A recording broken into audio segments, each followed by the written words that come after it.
All right, we drive into our second hour. It's brought to you by Burdick BMW of Cicero, as we are pleased to be joined by Eric Devendorf. I'm supposed to ask you about your impressions of the game, and I will.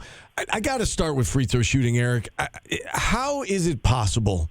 And I'm not trying to disparage any of the players on the team, but how is it possible for them to be this far along in their basketball careers and for some of these guys to be as poor at the line as they are? What's going on? Is it physical? Is it mental? Is it a combination of the two? Well, obviously some guys on the team, their free throw form is definitely unorthodox, and I don't know how you get that. That's just from years of having bad habits on the form. So it's going to be tough to be consistent that way. But other guys, it's more so just mental, just going up there, knocking it down. It's different than shooting in the driveway by yourself or shooting at practice in the gym when there's no pressure, you're not on TV. So, it's definitely a mental part that comes into play. But those guys just got to be in those situations, and obviously they have, a few games going in or 5 games in. But it's just they got to step up there, be confident, and knock it down and shoot the ball. Most of them, they have great forms. They should be able to do that and be consistent. Obviously, JJ does not have great form, and he is a guard, and you want the ball in his hands at the end of the game. We were talking about that last possession that, why wasn't the ball in his hands? And part of, what I said was I wonder if it goes back to you want to have a guy make a play downhill. If he gets fouled, he's probably not making those free throws. What would be your advice to JJ at the line right now? That is tough because really yesterday when he was getting downhill, just being aggressive, he was making good plays. He was getting to the rim and he was finishing. But, at that position, the guard position, you got to be, 80% or better. You would hope, at least 75. But again, it's for him. You see it. Even yesterday, the hitch was almost gone yesterday, but it was almost like too fast. He didn't hold his follow through and he wasn't able to get all the way through it. But just want to go up there again, just be confident, right? And he was a shooter coming out of high school, going into college. So, sometimes you may wonder what happened in between then, but again, it's a mental thing. You want to step up there, just go straight through your follow through and hold in, and hopefully it goes in. But it's confidence. When you start missing a couple, it compounds. Now you're not confident going to the line. So go there and be confident in shooting the ball. All right, so let's circle back to your takeaways from last night. And we've already kind of got the free throws out of the way, but what else stood out to you as you watched that game last night? Oh, the effort. I think guys competed at a high level. And it's different. Athletically, we're versatile. Like defensively, offensively, they made Houston uncomfortable, right? Their possessions, half the game, were starting out by half court, far away from the hoop. So they did a great job with that. And when they faced some adversity, they kept fighting. That was the biggest thing that stood out to me. And a lot of guys, came in and contributed and made an impact, whether it be Kings, Betsy, obviously, with 16 points. But everybody really stepped up and just fought. That's what it came down to, right? It just continue to fight and stick with it. But, again, it came down to free throws. So if you make your free throws even below average percentage, right. Yesterday was below average. So even if you hit a few, you win the game. But, that fight, that kept them in it throughout it. Donnie Freeman's obviously out for all of Vegas. We don't know much more than that at the moment, just that he's going to be reevaluated when the team returns from this trip. Obviously, they were able to fill in nicely without him last night, and Tyler Betsy played great. How does the absence of Donnie affect this team long term? Even if it's long term, even if it's 3 games, 5 games, whatever it ends up being.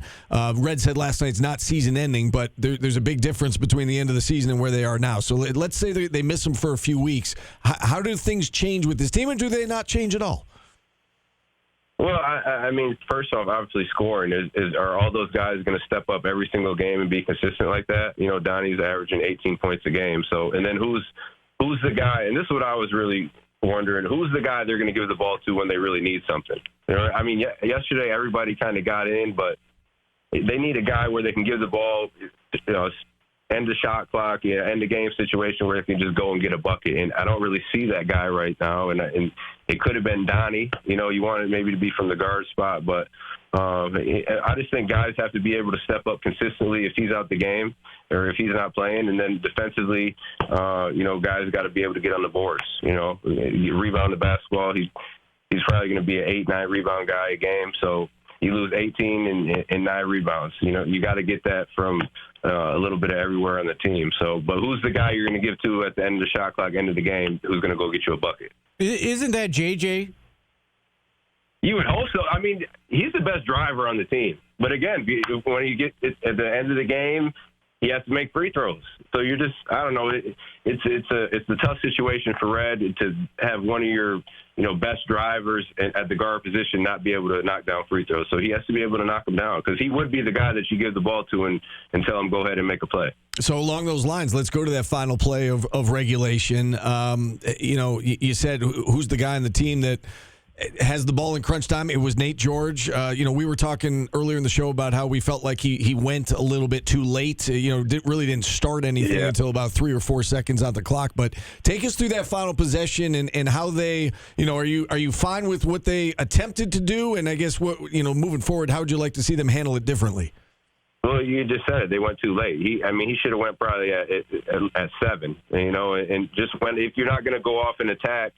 A goal. He had a couple of times, or one time where he could have probably just shot when the guy went behind the screen, but he probably just should have made a decision that, at least 7 seconds and go ahead, keep it and just make a play, put it on you. If there's a guy that where the defense collapse, you can make a kick, then do it, but just keep it and score the basketball. Cause he's a guy that, and now with Donnie out, he's going to have to look to score more, be more of a scoring threat and that'll open his playmaking abilities, but he's got to be able to average, you would hope 13, 14 points a game.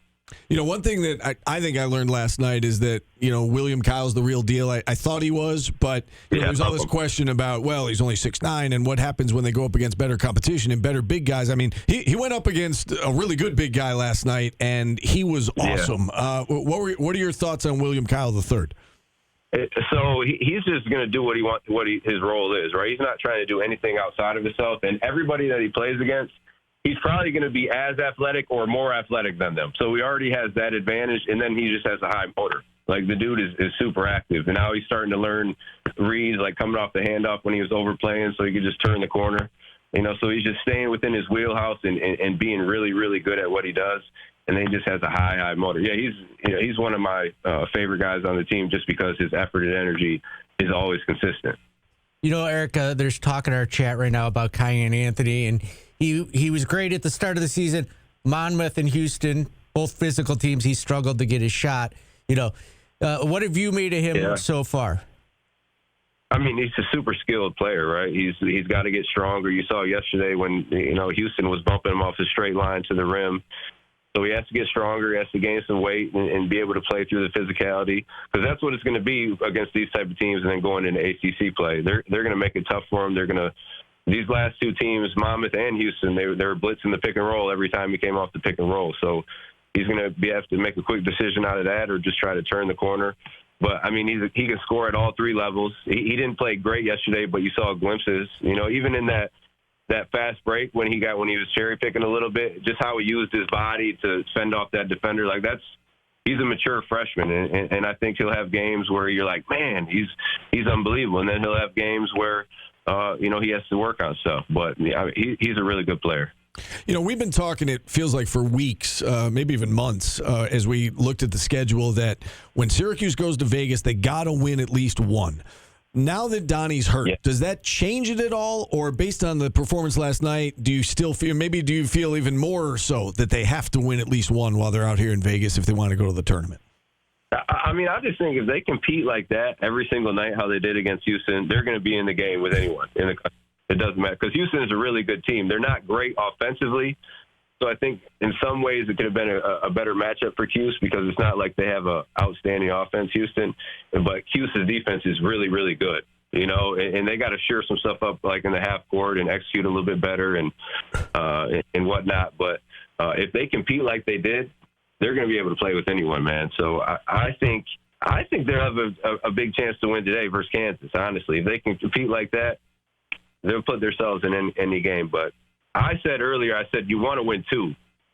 But if you can win 1, then you're not going to be in a tougher situation if you lose 0. Because if you lose 0, if you don't win any games and you go into conference play, I mean, you have to go at least 2-3 losses, right, to be able to be in consideration to get an NCAA tournament. So this stretch right here is tough. Yeah, it puts you behind the 8 ball, as Paulie has pointed out on the show. If you don't win any games out there in Vegas, turning the page to this Kansas game. You obviously played at a high level, and you know what it's like to play back-to-back games and 4 games in 4 nights and so on and so forth. But when you're in that situation, playing 4 games in 4 nights, you've won each game, right, to get to that next one and get to the next one. Yeah. Are you concerned at all the way that was a high level game last night? They expended a lot of energy and they lost. Does that? How do you anticipate they're going to bounce back from the fact that it was a tough loss that they're playing the very next day, as opposed to survive and advance in tournament time where you're winning and you're feeling good about yourself? Yeah, well, you got to be able to win these games to get to the tournament, so you got to have that in your mind, sure. Right? And it's just a next game mentality. I mean, and these guys, I think they have it. They're going to go out there and compete.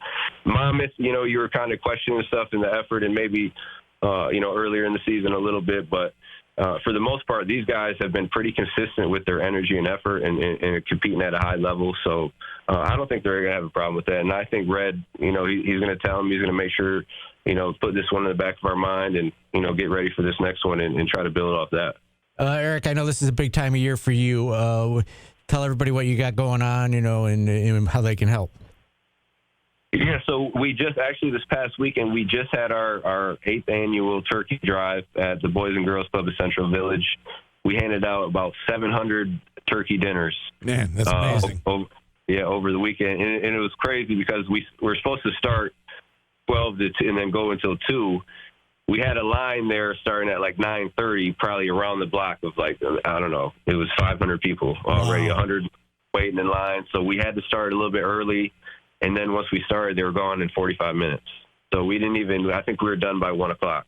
We weren't able to get all the way there. So it was awesome that we were able to do that and help a lot of people out.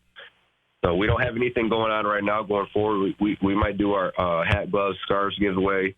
But not really confirmed yet. But I'll keep everybody in the loop and make sure I let people know what's going on. Yeah, keep everybody posted. That's amazing work that you're doing, Eric. I know we say that every time you come on, but the work that you've done in this community is commendable. Happy Thanksgiving to you and your family, and enjoy the game today, and I'm sure we'll talk again soon. Absolutely. Happy Thanksgiving, guys. Enjoy it. Go do the running man. All right, man. Have a good one. See you. Eric Devendorf joining us here on the show. And with that, we'll open up the phone lines the rest of the way. 315-437-7644. We are back after this on ESPN Radio.